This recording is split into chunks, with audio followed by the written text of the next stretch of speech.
Янчо, майка му и едно паунче с неговата майка се намират в Македония на Охридското езеро.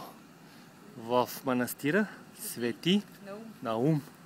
Вече е 6:15 местно време, 7:15 нашето време. А преди 1 час слезахме от тая висока планина, защото от другата страна пък се намира Преспанското езеро, откъдето дойдохме. А там в далечината, в мъглата, е Охрид, където ще ходим да спим тая вечер и утре цял ден ще обикаляме.